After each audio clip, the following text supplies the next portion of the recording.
Our story begins with the destruction of Ragnar's castle, known as Rose Palace. The people of the palace, servants, guards, and knights, are killed one by one by unknown assailants. They are hopelessly cut down, while our protagonist, Theo Ragnar, struggles to stand against one of the enemies. Theo swings his sword upward, forcing his opponent back. The man raises his sword and brings it down, but Theo manages to block the strike just in time. The Ragnar clan is a grand ducal family responsible for guarding the empire's northernmost borders. Their power comes from a unique constitution said to be inherited from dragons. For over 1,000 years, the Ragnar clan has served as the empire's great northern wall. Every member of the Ragnar bloodline is born with extraordinary magic, stamina, and skill in swordsmanship, everyone except Theo Ragnar. Despite his lineage, Theo possesses none of the talents that define his family. In the midst of battle, Theo is stabbed in the stomach and falls to his knees. His opponent taunts him, saying that, even at the end, Theo still doesn't understand. He tells Theo that no matter how hard he tries, there are some things he simply cannot achieve. People call it a lack of talent. The man then removes his mask, revealing himself as Rendon, someone Theo knows. Shocked, Theo demands to know why Rendon has done this. Rendon, unfazed, mocks Theo further. He says it was pitiful to watch Theo train every morning, knowing that all his effort would never get him anywhere. Rendon laughs cruelly, telling Theo that he was the perfect imbecile of Ragnar, someone who should have stayed hidden away because he had no talent. Rendon found it laughable to watch Theo struggle to make something of himself. Anger surges through Theo as he clenches his teeth and forces himself to stand. He demands to know if Rendon only became his sword instructor to betray him and sell out Rose Palace. In response, Rendon slashes Theo's arm, causing him to scream in pain as his blood splatters everywhere. With a sigh, Rendon asks why Theo blames him. He grabs Theo's hair, pulling his head up, and tells him that everything happening is his own fault. Rendon questions why Theo can't see it. With blurred vision, Theo hears Rendon tell him to look ahead and understand why Rose Palace is burning and why his family is dying. Another man approaches, dragging a woman and throwing her at Theo's feet. Rendon cruelly asks why his mother has become a cold, lifeless corpse. Theo is stunned and horrified to see his mother dead in front of him. Rendon tells him once more that all of this is happening because Theo is the weakest in the Ragnar clan, a clan ruled by strength. In his anguish, Theo whispers Rendon's name, grabs the sword in front of him, and swings it in a fury. But before he can strike, a sword is thrown at him, stabbing him in the chest. He falls to the ground. As blood pools beneath him, the man beside Rendon scolds him for talking too much and orders him to finish the job. Rendon apologizes, saying he was merely reminiscing but is nearly done. Theo, lying on the ground, wonders what Rendon means by done. Is this truly the end? Regret washes over him as he realizes he couldn't protect anyone or accomplish anything. As everything burns around him, he wonders if things would have been different if he had only possessed talent. Tears fall from his eyes as he closes them in pain, consumed by the flames alongside his servants, his mother, and the place he loved. Suddenly, a system message appears: "You have died. Your trait has activated, and you are returning to the regression point." Theo opens his eyes, confused, to find himself face to face with Rendon once again, who casually remarks that he seems tired. Rendon suggests they end the lesson for the day, but Theo is stunned and disoriented. He doesn't respond, wondering if what he just experienced was real. Did he really die? Rendon, noticing Theo's silence, comments on how absent-minded he seems. Theo, lost in thought, wonders if his death was real and if he is now flashing back to his life. He can't believe that Rendon's face, of all things, is what he's seeing in these final moments. With a sigh, he thinks that even death has a cruel sense of humor. But then, a system message pops up in front of him. It reads, "Tutorial quest number 1, punch Rendon in the face." Theo looked at Rendon, wondering what in the world was happening. Was this really how flashbacks were supposed to work? He glanced back and forth between Rendon and the system message, quickly realizing that Rendon couldn't see it. Rendon asked him what was wrong, but Theo, still in shock, let go of his wooden sword. His fist trembled as he thought that, despite not understanding what was going on, perhaps this was a gift from the gods, a chance to vent his frustration before it was all over. With that thought, Theo launched his fist at Rendon, thinking that if this was a dream, he might as well give Rendon a good pummeling. His punch landed squarely on Rendon's face, stopping everyone in their tracks. But to Theo's surprise, the punch didn't even hurt Rendon. He was left wondering why the dream felt so real, yet his punch was so weak. Rendon, unfazed, swung his wooden sword forward and struck Theo in the shoulder, sending him flying to the ground. As Theo slammed into the dirt, Rendon scolded him, reminding him that he had said their lesson was over. Theo winced in pain, confused. Was he supposed to feel pain in a dream? Rendon sighed and told him that he understood Theo's frustration, especially with the awakening ceremony fast approaching.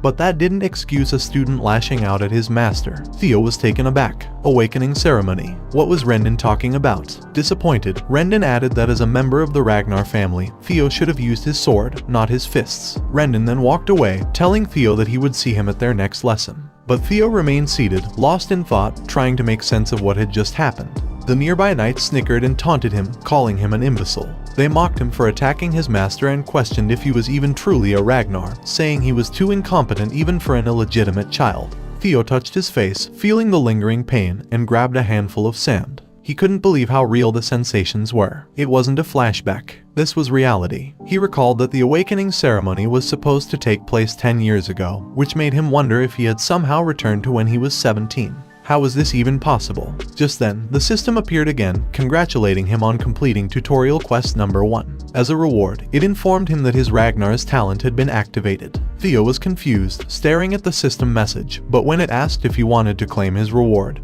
he hesitantly raised his hand and clicked yes. Immediately, a bright light surged from his body, and the system displayed that his stats were increasing at an incredible rate. Bewildered, Theo could only wonder what the hell is going on.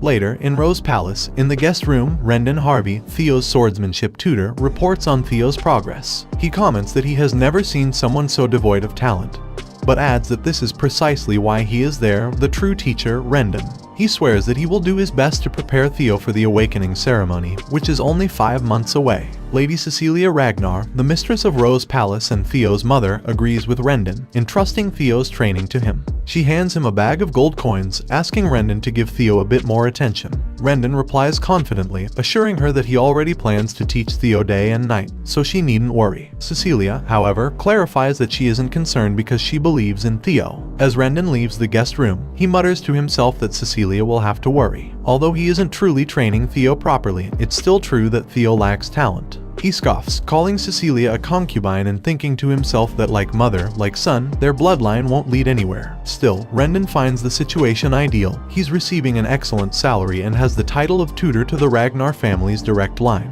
As a reward for secretly sabotaging Theo's growth and feeding information to a mysterious benefactor, Rendon knows his future is secure. He smirks, thinking that Theo, the imbecile of Ragnar, will unwittingly be his ticket to success. Suddenly, Rendon spots someone running toward him at high speed. It's Theo. Rendon sneers, calling him the imbecile, but Theo runs past him without a word. Angered, Rendon mutters, calling Theo an idiotic loser. Theo rushes to the guest room and calls out to his mother. Cecilia, looking up, smiles sweetly and comments that he must be tired from training. But instead of answering, Theo throws his arms around her, hugging her tightly. Surprised, Cecilia stammers, asking why he's acting this way. Tears well up in Theo's eyes as he confirms to himself that he truly has returned to 10 years in the past. He vividly recalls Rendon forcing him to look at his mother's dead body in his previous life, helpless to do anything. But now, he feels immense joy to see her alive. Cecilia, confused, looks down at her son. Theo knows he must change the future. He's still weak and powerless at the moment, but if that mysterious system window is real, he can become strong enough to hold his own in the inevitable war for the throne. Hugging his mother tightly, he silently vows to become strong enough to exact revenge on Rendon. At that moment, the system displays his second tutorial quest, Train Your Body to the Limit. Determined, Theo heads to the training ground, running laps with a singular focus, revenge against Rendon. However, he knows that with his current weak body, he can't do anything.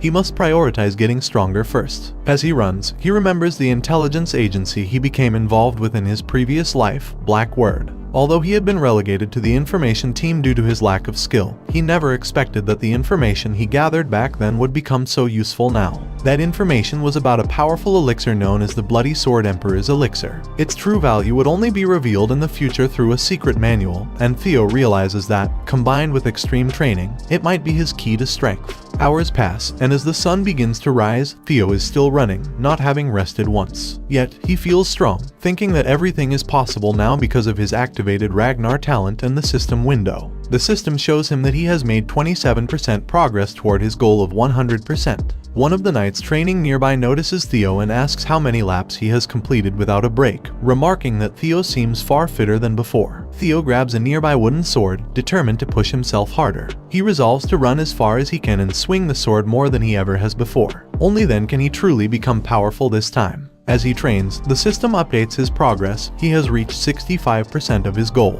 A few days later, Theo was still in the training ground, relentlessly swinging his sword without rest. Evelyn Nerrival, the manager of training ground number 4, sat at the top, yawning with a cigar in hand. She noticed that Theo had been training non-stop for several days and wondered if he was truly the imbecile of Ragnar as people said. Staring at him, she began to doubt whether someone so dedicated could really be talentless. Theo, on the other hand, was completely exhausted, barely catching his breath, and felt as though he was going to die. But when the system displayed that he had reached 97% completion, he forced himself to keep going, pushing his body to its absolute limit. He remembered the night before when, after reaching 90% progress, he had laid down briefly to rest. To his shock, the percentage had dropped. He hadn't expected the system to penalize him for taking a break, and it pushed him to keep moving without rest until morning. Despite his disbelief, the system had goaded him into continuing until he could no longer breathe.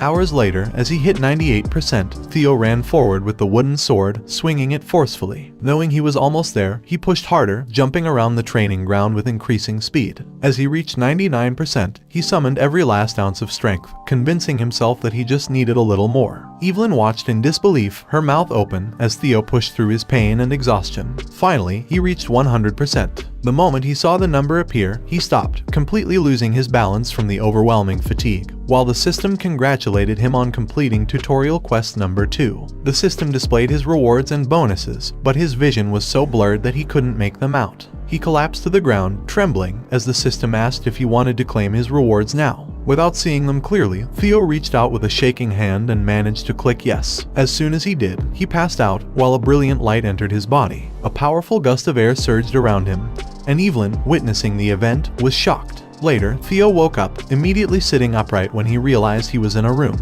Evelyn entered and reassured him, explaining that he was in the break room of training ground number 4. She added that even a Ragnar would collapse if they pushed themselves as hard as he had.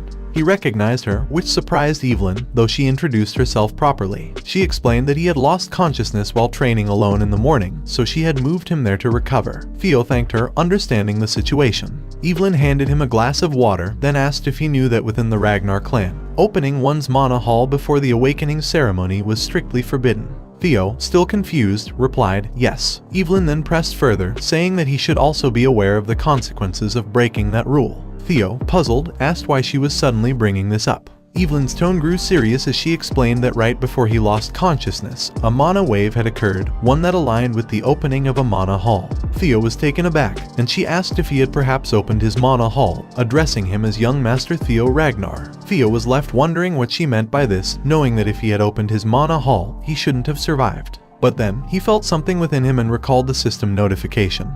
He had obtained a dragon heart as a reward. He also remembered that as a bonus reward for his fast completion of the quest, he had received the magic power equivalent to 10 years of his past life. Stunned and in disbelief, Theo couldn't fathom that he now possessed a dragon heart. Dragon heart. A mana hall can be placed within a dragon's heart, and doing so makes it operate far more efficiently. However, humans, not being dragons, place their mana halls in the lower abdomen because the human heart cannot handle the burden. This is why every warrior, especially those like the Ragnar clan, longs for a dragon's heart. It's seen as a shortcut to overwhelming power. But humans have never been able to overcome their natural limitations, until now. With the dragon heart granted to Theo, he found himself in a precarious situation. Theo knew that Evelyn Nerrival was no ordinary person. A high-rank swordsman, she had retired after losing her left arm and now managed training ground number 4. However, she had once been the commanding officer of the white-armored dragon cavalry, so respected that even the demon dragon of the cavalry adored her. She was renowned for her principles, not caring for status or strength, and she could not tolerate dishonesty or cowardice. Theo recalled that, in his previous life, when he had been stubborn, Evelyn had relinquished her position as his direct master. In other words, if Evelyn discovered the truth about his dragon heart and the mana hall within it, she would report him for execution without hesitation. But then Theo smirked, wondering if he could outmaneuver her without getting caught. In a calm but serious tone, Theo asked Evelyn if she could handle the consequences of accusing him, an heir of Ragnar, of breaking such a grave rule based solely on her suspicions. Her momentary feelings could lead to his execution, but her principles might also trap her. Evelyn, stunned, listened as Theo reminded her that if she were wrong, accusing him without proof would mean defiling the Ragnar name, to which she agrees. When he seriously asked her what the punishment was for such a crime, she replied, execution. Theo praised her knowledge of the rules and provocatively suggested she go ahead and check for herself. Evelyn, unnerved, studied his expression, uncertain about what she was feeling. Could Theo really be that kind of person? She released her power, convinced there had been a mana wave, and angrily prepared to check his abdomen, believing there could be no exceptions to the rules. But when she looked, there was no mana hall. Confused, she started to wonder if she had been mistaken. Still, the possibility seemed impossible to her. Theo, seeing her confusion, casually asked, "Is there no mana hall?" Realizing her error, Evelyn immediately knelt before him, shouting for him to execute her as punishment for her wrongful accusation.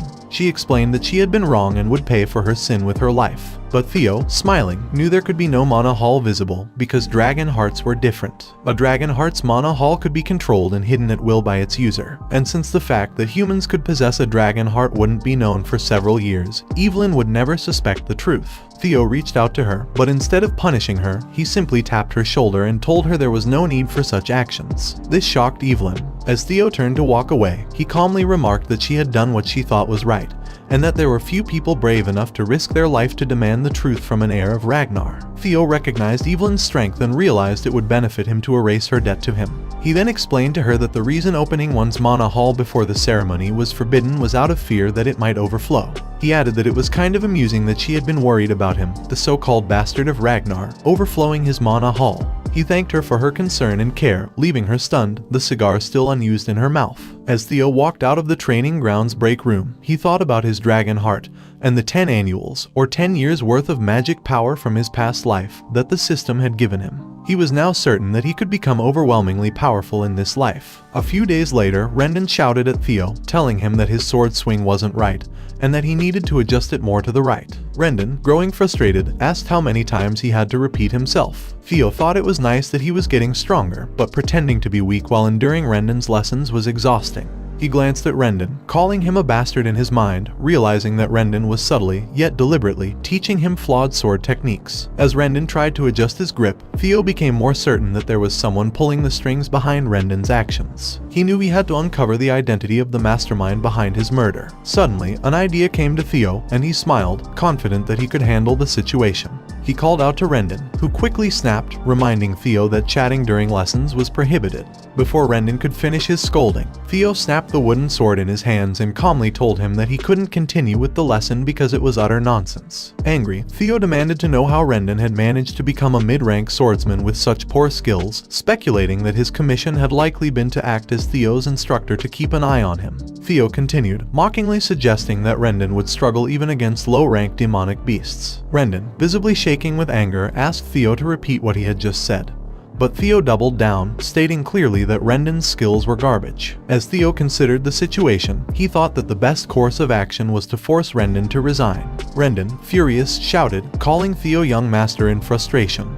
But Theo remained calm, believing that if things escalated, Rendon would have to contact the mastermind. Later, at Camellia Palace, a knight excitedly called out to someone named Action, asking if he had heard the news that the Basterd of Ragnar was set to duel his instructor next week. Action, unimpressed, grabbed his glass of alcohol and threw it at the knight. The glass shattered against the knight's face, causing him to scream in pain before collapsing unconscious. Action Ragnar, one of the 4 hounds of the north, known as the Dark Tiger, furiously asked what it mattered if a so-called bastard ended up half-disabled. Next to Action, Remington Narcio, the Silver Lion, remained silent. At that moment, another person entered, warning Action that he should care. The 9 Dragons Sky Dragon, Ed Troyven, cautioned Action that things might take a turn if they let their guard down. Action dismissed his uncle's concerns, insisting that only people with talent were worth worrying about.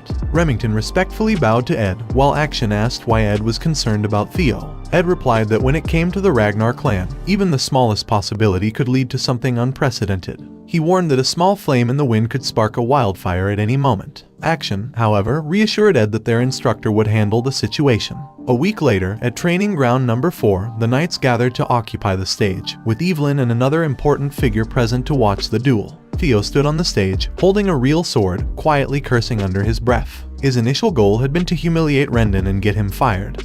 But things had spiraled out of control. The crowd cheered as both Theo and Rendon took the stage. Theo thought that, given how far things had escalated, he might as well seek revenge. At that moment, the system displayed his 3rd tutorial quest, fight Rendon and win. A week earlier, when Theo confronted Rendon by telling him his swordsmanship was trash, he also fired him on the spot, ordering him to get lost. Furious, Rendon called after him as Theo walked away, shouting that he couldn't accept the dismissal since there was still plenty of time left on his contract. but Theo simply asked, "What about the contract?" and told Rendon that, as his employer, if he says he's fired, then he's fired. Though Theo wanted to beat Rendon to death considering their history in his past life, he wasn't confident enough in his skills yet. His plan was to separate from Rendon and dig up more information on him first. Rendon, on the other hand, knew that if he was fired like this, his mission would end in failure. He needed to convince Theo to let him stay. Desperate, Rendon ran after him, begging Theo to reconsider and warning that this went against the rules. As he did, the system appeared in front of Theo, showing his third tutorial quest. Meanwhile, Rendon threatened that if he reported the firing to the tribunal, things could get ugly for Theo. Suddenly, Evelyn appeared and suggested an alternative. She proposed resolving the issue the Ragnar way, which shocked both Rendon and Theo. Theo asked if she meant what he thought she did, and she confirmed, yes, they should settle it by a sword match, as per the rule of the strong. Evelyn added that there was no need to involve the tribunal, the victor of the duel would decide. Rendon, excited by the idea, eagerly agreed, thinking the heavens were on his side. Evelyn then declared that the duel would take place in 1 week, leaving Theo stunned. She smiled, asking if they agreed it was fair, but Theo, unable to speak out loud, could only think to himself that it was not alright. He glanced at Rendon, who confidently smirked at him, fully aware that Theo wasn't yet capable of defeating him. Back in the present, two knights chatted nearby. A black-haired knight mentioned hearing that Theo couldn't even swing his sword properly yet, to which a brown-haired knight responded in disbelief, asking if Theo wasn't still a Ragnar at the very least. The black-haired knight laughed and replied that Theo wasn't a normal Ragnar, he was the Ragnar cripple, and there was no way he could beat a mid-rank swordsman like Rendon. On the stage, Rendon smiled smugly at Theo, offering him a chance to back down. He said that if Theo apologized now, he would forget everything, and there was no need for Theo to risk his life over his pride. Theo, however, retorted that he should be the one saying that. He warned Rendon that if he didn't want to lose an arm, it would be best to accept that he was fired. Rendon was infuriated by Theo's audacity. He had considered letting Theo off because he pitied him, but now he decided to kill him, pretending it was an accident. In Rendon's mind, the outcome of the duel was already decided, and it would actually work out better for him this way. With a smirk, Rendon invited Theo to make the first move, stating that as his teacher, he would graciously concede the opening strike. Theo dashed forward, shouting that he wouldn't hesitate. Rendon positioned himself and blocked Theo's attack, the clash of their swords ringing loudly. Moments later, the audience of knights stood up in shock, murmuring in disbelief. They watched as Rendon attacked Theo with a series skillful slash. The crowd started shouting, jeering that they had expected this.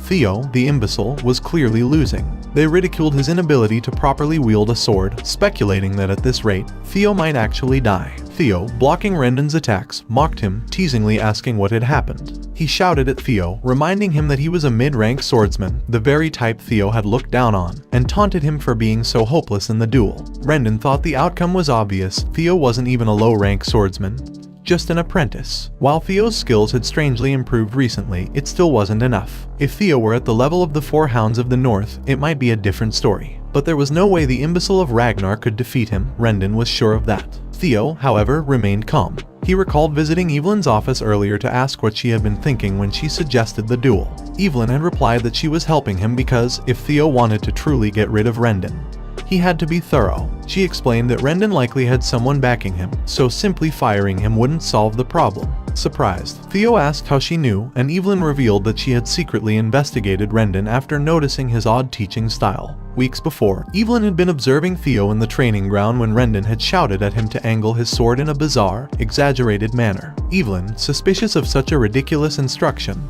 had someone look into Rendon's background, which led her to believe there was more at play. She wondered to herself where this son of a bitch had come from, as it certainly wasn't the behavior of a competent swordsman. Theo realized that Evelyn hadn't uncovered this in his previous life, and he wondered if the recent incident with his Mana Hall had piqued her interest. Evelyn put down her tea and revealed that all of Rendon's traces led back to Camellia Palace, which shocked Theo.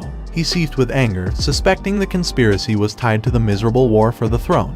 But he calmed down, admitting that it was impressive Evelyn had discovered so much. He also confessed that, despite everything, he wasn't yet strong enough to defeat Rendon. He asked what Evelyn intended to do now. Evelyn, however, told him that he was underestimating himself and that he could indeed beat Rendon. Back in the present, Rendon approached Theo with a mocking grin, shouting that if Theo knelt and begged for forgiveness now, he might spare him. Rendon swung his sword with great force, but to his surprise, Theo blocked the strike. Rendon felt a growing unease, something was off. Theo glared at him in anger and swung his sword, pushing Rendon's blade aside. Rendon realized, with mounting concern, that Theo had been fending off his attacks for a while now. This wasn't the Theo Ragnar he knew. Rendon, bewildered, swung his sword again, wondering how Theo's skills had improved so much in such a short time. But once again, Theo effortlessly pushed his blade away. The audience gasped in disbelief. Rendon was being pushed back by the very person they had all thought was hopeless. Among the spectators, Remington silently observed the unfolding duel. Evelyn smiled as she watched the scene, recalling her conversation with Theo. She had told him that if she trained him personally for just 1 week,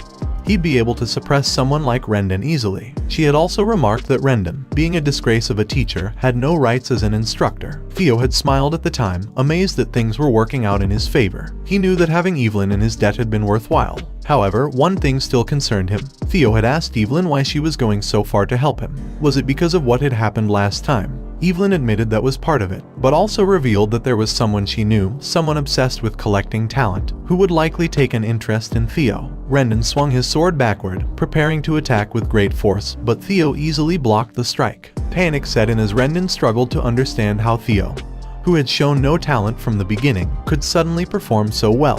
Rendon began to wonder if Theo had been pretending to be weak all along. As Rendon pushed harder, trying to overpower him, he questioned why Theo had hidden his abilities. Theo then asked Rendon who was backing him, causing a wave of shock to wash over Rendon. In a fit of anger, Rendon swung his sword in a wide arc, furious and demanding an explanation for Theo's accusation. Theo, barely pushed by the attack, calmly mentioned that he had noticed the substandard lessons Rendon had been giving him. Rendon, feeling cornered, insisted that he had worked hard to help Theo, but Theo cut him off, suggesting that Camellia Palace might be involved. Rendon froze, momentarily speechless, wondering how Theo had uncovered this. Seeing Rendon's hesitation, Theo smiled, pleased that his assumption had hit the mark. Theo then leapt forward with intensity, questioning whether Rendon knew what it felt like to lose an arm. Before Rendon could react, Theo sliced through Rendon's arm in a single, decisive strike. Rendon watched in shock as his severed arm flew into the air. The spectators, including Remington, were stunned by what they had just witnessed. Rendon collapsed, screaming in pain as he clutched his bleeding shoulder. Despite the agony, Rendon angrily hurled insults at Theo. But Theo, growing more confident in his newfound strength, walked closer, reflecting on how far he had come. He thought back to the time when Rendon had blamed him for being weak and now considered how the tables had turned. Theo reminded Rendon of their previous encounter, pointing out that Rendon had once told him it was his fault that events had unfolded the way they had. Now, Theo coldly added that it was Rendon's fault he was dying here today. Memories of his own hopeless past flooded Theo's mind as he prepared for the final blow. Rendon, panicking, stammered and tried to plead, but Theo was resolute. In one swift motion, he beheaded Rendon, completing his revenge. The system immediately congratulated Theo on completing his third tutorial quest. The audience remained frozen in disbelief, while Evelyn, watching closely, felt a sense of pride. In the crowd, a mysterious figure observed, clearly satisfied with what had transpired. As Rendon's head fell to the ground, the system informed Theo that he had exceeded the quest's objective and had earned a bonus reward. It asked if he would like to claim it. Without hesitation, Theo accepted, wiping the blood from his face as he received his reward. The audience couldn't believe what they had witnessed. The so-called imbecile had won, despite being an apprentice swordsman up against a mid-tier swordsman. They murmured in disbelief, questioning how such a thing had happened. Theo, looking down at Rendon's lifeless body, thought back to his previous life and couldn't believe he had suffered at the hands of someone so weak. He knew, though, that things would be different from now on. The system then notified him that his ability, observation, had been activated as a reward, along with an additional reward of 1 year's worth of magic power. He was amazed to receive a full year's magic power but was curious about what exactly observation was. Caught up in his thoughts, Theo didn't notice someone approaching from above. Suddenly, a figure landed on the stage with a deafening crash, shattering the floor beneath them and leaving Theo in shock. As the dust cleared, Theo looked back in horror to see none other than Julius Ragnar, the demon dragon and commander of the white-armored dragon cavalry. Panic flooded Theo's mind as he realized who Julius was and wondered how long he had been watching.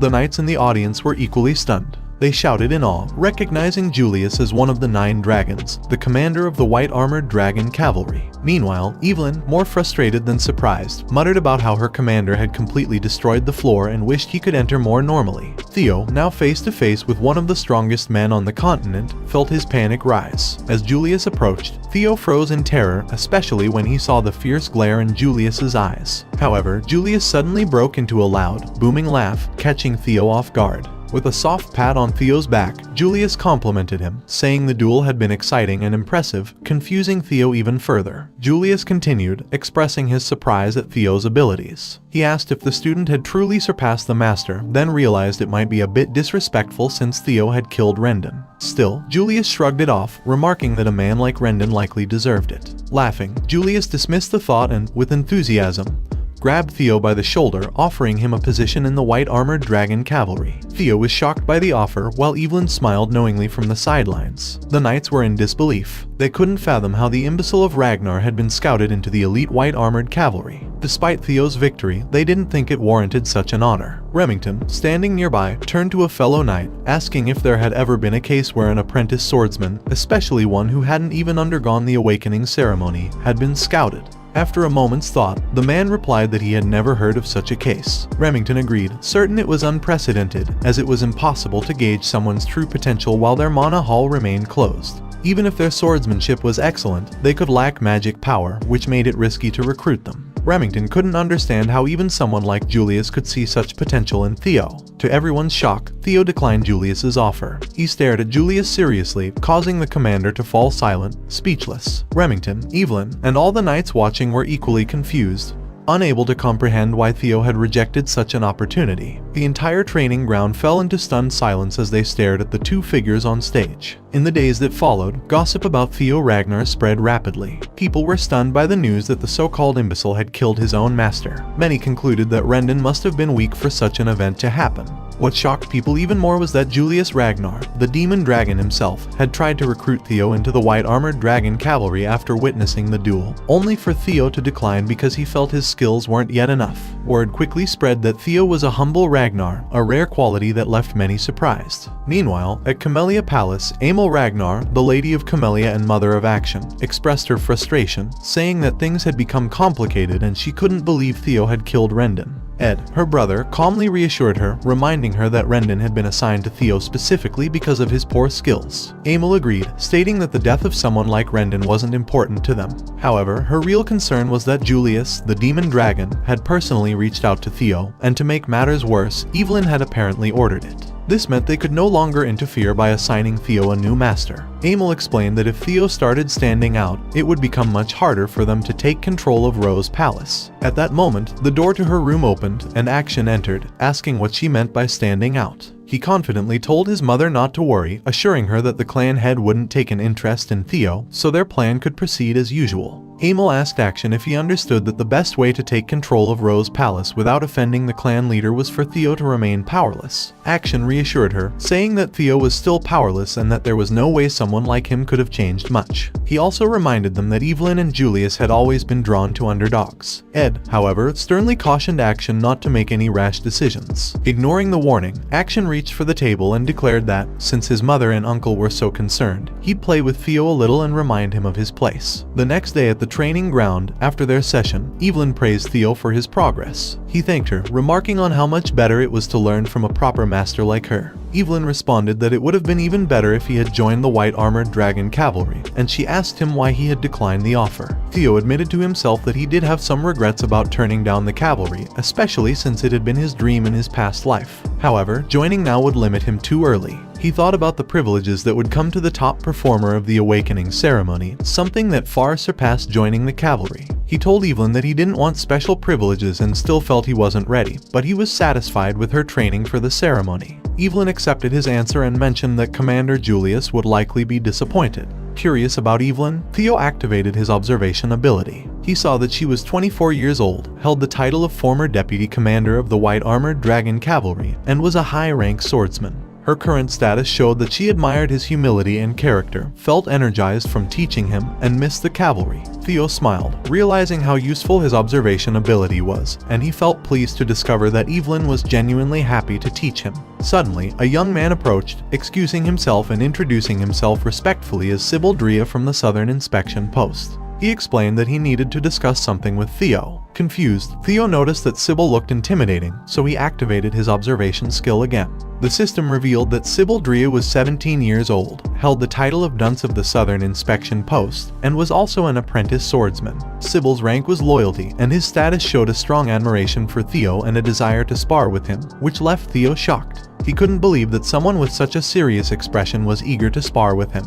At that moment, the system displayed that Theo's final tutorial quest had begun, to discard the title Imbecile of Ragnar with a completion goal of 100%. It also showed that he had already reached 28%. Sybil then admitted that he wished to follow Theo, acknowledging that he had ignored him in the past. He also believed the title Ragnar's Imbecile suited Theo perfectly, which made Theo angry as he instinctively lifted his sword. But before Theo could react further, Sybil sincerely explained that he had observed Theo coming out every morning to train harder than anyone else, and that the result of such effort was Theo's miraculous growth, something Sybil had seen firsthand. Recalling Theo's defeat of Rendon and his recruitment by the demon dragon, Julius Ragnar, Sybil declared that Theo had become his idol. Sybil confessed that, after being called the idiot of the Southern Inspection Post, he had nearly given up on himself, but seeing Theo gave him hope. Bowing deeply, with his sword raised above his head, Sybil begged Theo for the opportunity to clash swords with him. Normally, Theo would have doubted Sybil's true intentions,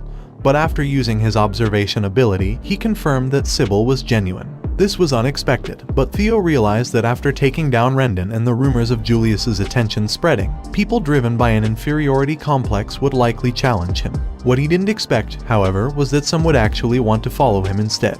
He guessed that, at the very least, the pride of the Ragnar bloodline still held sway among people like Sybil. Theo understood that, eventually, he would need followers of his own if he were to become the head of the Ragnar clan. His fourth and final tutorial quest, discard the title Imbecile of Ragnar, was directly tied to this. Theo knew this was a title he had never been able to shake in his previous life, but this time, with new opportunities, he was determined to completely rid himself of it.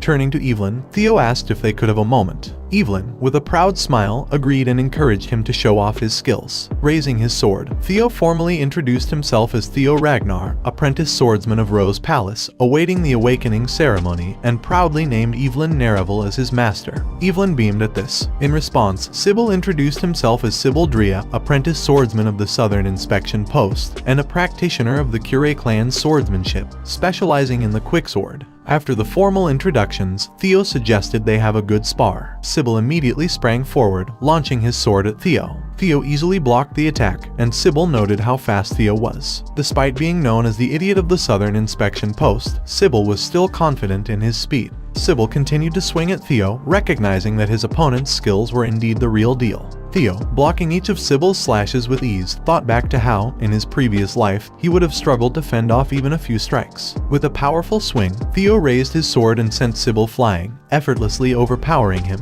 Sybil spat out in pain as he slammed into the floor, but instead of frustration, he smiled happily. Sybil praised Theo, acknowledging that he had lost to his young master, and thanked him for the opportunity, saying he had learned a lot from the spar. Theo raised his sword again, signaling that the duel was over, and told Sybil it was a good fight. Theo noticed his reflection in his shining sword and wondered if he could use his observation skill on himself. Curiosity piqued, he activated the skill. To his surprise, it worked, displaying a screen that read Observing, Theo Ragnar. He was taken aback by the details it showed. His title was still Imbecile of Ragnar, and his talents included Player, Ragnar, Observation, and 4 locked talents labeled as Denied Access. His status indicated a strong yearning for the awakening ceremony. His level was 1, with the following stats: Strength 13, Dexterity 14, Vitality 12, Magic Power 190, Intelligence 11, and Luck -49. The system popped up, explaining that his stats were now perceivable, and all stats would be represented by numbers going forward. Theo noted his talents being categorized, and he wondered if completing more quests would unlock the 4 hidden abilities. He was pleased to see that he could personally check his stat values, especially noticing that his magic power was high, thanks to his past life's magic and the dragon heart. However, the negative luck stat puzzled him. He wondered if it meant he had been cursed and if all the bad luck from his previous life had stemmed from this. Deactivating his observation skill, Theo thought to himself that he needed to find a way to increase his luck. Just then, he heard people approaching from behind and turned to see several men watching him. Evelyn observed that although Rendon had been weak, he was still a mid-rank swordsman, and the fact that Theo had defeated him and received the approval of Julius meant that in Ragnar's rule of the strong society, people would either envy him or admire him. The group gathered behind Theo seemed to fall into the latter category. The knights had been shocked by Theo and Sybil's duel, confirming that the rumors were true. They wondered if they themselves could have blocked Theo's strikes had they been in Sybil's place. Among them, Audnallan, wanting to spar with Theo but unsure how to ask, stood silently. Theo used his observation ability on him and learned that Audnallan was 19 years old, held the title pillar of the Nallan Viscount, and was a low-rank swordsman. His talent was passion and perseverance, and his current status revealed a strong desire to spar with Theo. With a sigh, Theo called out to Aud, surprising him. Aud stammered, asking if Theo knew him, but Theo simply ordered him to come forward and suggested they spar. Aud, excited, raised his sword and eagerly replied that it would be an honor. He introduced himself as the third son of Viscount Nallan, trained in the swordsmanship style known as double ascension. Theo introduced himself in return as Theo Ragnar of Rose Palace, expressing hope that they would have a good fight. Both rushed at each other, their swords clashing in the middle, causing Theo's basic swordsmanship proficiency to increase. Aud quickly pulled his sword back, gaining momentum, and swung it forcefully toward Theo's side, nearly landing a strike on his neck. However, Theo blocked it just in time, pushing Aud's sword away, and his changing heart swordsmanship proficiency increased as well. Aud, stunned by Theo's skill, admitted defeat, stammering as he acknowledged his loss. The system informed Theo that he had gained Audnallan's approval, and his luck increased by 1 point. This left Theo wondering if gaining people's approval could improve his luck and if it also tracked his reputation. Additionally, the system showed that he had earned experience points. Theo slashed his sword forward, engaging with the next knight who wanted to fight him. Knowing he needed to keep pushing himself, he continued to defeat his opponents, one by one. After each victory, he earned their approval. Bennett Ramiro's approval increased his luck by 1, followed by Eric Morin, who also granted him an additional point of luck. He continued to battle, gaining the approval of Manfred Monbert, Manuel Noir, Viro Perink, and Daniel Raman, each victory adding another point to his luck. After defeating several knights, Theo took a moment to catch his breath. He asked who would be next, but when no one stepped forward, he opened his status window. Despite having fought so many, his quest progress had only increased by 1%. Confused, he wondered if it was because these knights already respected him to some extent. He began to suspect that in order to make significant progress, he needed to challenge stronger foes or prove himself in front of those who still looked down on him. A different kind of event was required. Suddenly, a voice from behind remarked on how exhausted he seemed and asked if he would be alright. Theo responded that he'd rest when necessary, but for now, he didn't need it. The man stepped forward, revealing himself as Remington Narcio, one of the 4 Hounds of the North, who then requested a spar with Theo. Theo was shocked. Remington was a member of the prestigious 4 Hounds of the North, which included Hulkus Lank, Ray Ragnar, Action Ragnar of Camellia Palace, and Remington himself. These were the strongest warriors of the Ragnar clan's awakening ceremony generation. Remington introduced himself and explained that he had come early to see Theo's swordsmanship before the awakening ceremony. Curious, Theo activated his observation skill and saw that Remington was 17 years old, held the title of Deputy Clan Head of Narcio, and was also known as the Silver Lion, one of the 4 Hounds of the North. His talents were listed as sword genius, keen senses, and extremely hard worker. His current status revealed that he was surprised to see a rival he hadn't expected. Raising his sword, Remington thanked Theo for fulfilling his wish, expressing his desire to test his skills. Theo raised his own sword and introduced himself as the 31st son of the Great Guardian of the North, Kyle Ragnar, and an apprentice swordsman preparing for the awakening ceremony. Smiling, Theo felt honored. He never imagined he would meet and fight the legendary sword genius Remington, someone he had admired for a long time. While his quest was still ongoing, the thrill of fighting Remington was all that mattered to him at that moment. Theo humbly told Remington that it was an honor to cross swords with the famed Deputy Clan Head of Narcio. Remington, in turn, expressed his excitement for the upcoming battle. As they both took their stances, Theo wondered if his current abilities were enough to defeat someone as formidable as Remington, one of the 4 Hounds of the North. Their swords clashed, sending a loud metallic sound reverberating through the area. As their battle began, the system showed that Theo's tutorial quest progress had increased by 1%. Due to the strong clash of their swords, one of them shattered into pieces, completely destroyed. Evelyn observed calmly, but the knights were stunned. Half of the broken sword fell to the ground. It was Theo's. The spectators couldn't believe that their young master had seemingly lost. Sybil, in disbelief, shouted that it couldn't be true. but Manuel pointed out that it was an obvious result. No matter how much Theo had grown, it was impossible for him to defeat one of the 4 hounds, the strongest warriors of their generation. Still, Sybil praised Theo's fighting spirit. The knights were even more surprised when Remington admitted that it was his loss. He thanked Theo for the good duel, explaining that his sword had already been worn out and he was exhausted, which meant the duel was his defeat. However, Theo responded that, on a battlefield, no one would offer such considerations, and admitted that he had lost the moment he lost his sword. Remington smiled at Theo and they shook hands. Remington expressed his hope for a proper duel next time, and Theo agreed, hoping for the same. Manuel was shocked to see that Theo had been acknowledged by one of the 4 hounds, while Sybil proudly shouted to Manuel that their young master, Theo, was different. Evelyn sighed in relief, and the system informed Theo that his quest progress had increased to 35%. Theo looked at Remington, acknowledging his strength. He understood that while he had gained incredible power from talents and secret manuals through the system, Remington's skill was still far beyond his. The moment their swords clashed, Theo realized that he still had much to improve. Though disappointed that the duel ended prematurely, Theo felt he had gained a lot. Not only had his luck increased by 10 points, but his reputation had also improved significantly. However, he was still dissatisfied with his quest progress, which hadn't moved as much as he'd hoped. He began thinking about what stage or event might help him gain more approval. Remington then called out to him, explaining that he hadn't come just to duel. Handing Theo an envelope, Remington invited him to join the Scaled Dragon Society. Sybil was shocked, knowing that the Scaled Dragon Society was a prestigious group, exclusive to those who had been specially selected. He couldn't believe that Remington had personally invited Theo. Theo, equally surprised, questioned whether someone like him was suited to join such a famous group. Remington dismissed Theo's doubts, saying that he was more than qualified. He explained that the Scaled Dragon Society wasn't as serious as it sounded. It was simply a social group for peers preparing for the upcoming awakening ceremony. Curious, Sybil asked why Theo was being invited, while Bennett, overwhelmed, looked ready to cry. Theo wasn't sure of Remington's motives for the invitation, but he knew that the Scaled Dragon Society was centered around action and filled with people who looked down on him. He realized this would be the perfect environment to progress his quest and gather information on action and Camellia Palace. There was no reason to refuse. Accepting the invitation, Theo thanked Remington and confirmed that he would participate. The knights were amazed that Theo had been invited to the Scaled Dragon Society, and the system informed him that his quest progress had increased by 1%. Remington shook Theo's hand, pleased with his decision, and told him that if he had any questions, he shouldn't hesitate to ask. Remington then mentioned that the next meeting would be in 2 weeks. Evelyn, lighting her cigar, watched them silently, deep in thought. A moment later, at Rose Palace, Cecilia barged into Theo's room, calling out to him. Surprised, he told her he was just about to deliver some news,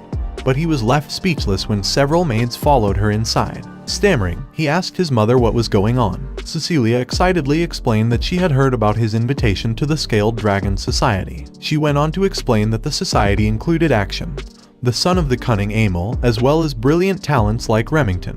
The maids began assessing which colors suited him best, while Cecilia explained that the Scaled Dragon Society garnered attention from the council. Everything about him, from how he dressed to how he composed himself, would be scrutinized. As Cecilia measured his shoulders, she reassured him that while his etiquette would be flawless, his attire and demeanor were matters she could help with. She reminded him that she used to be an actress, so this was something she knew well, and she was more than happy to assist him. Theo knew he was often labeled the illegitimate child of a commoner concubine, and his mother had always felt guilty about it, even though it wasn't her fault. In the Cold Ragnar clan, he could only imagine how hard it must have been for her, especially with a son who was often seen as lacking. Cecilia then hugged him tightly, calling him her son, and told him she believed in him, that she knew he could succeed. Theo smiled, touched by her words, and hugged her back, assuring her that there was no need to worry anymore. The room was filled with emotion, and everyone present was moved by the moment. Cecilia, with pride, declared that her son was joining the Scaled Dragon Society. 2 weeks later, on the night of the Scaled Dragon Society banquet, Remington stood outside Rose Palace, waiting.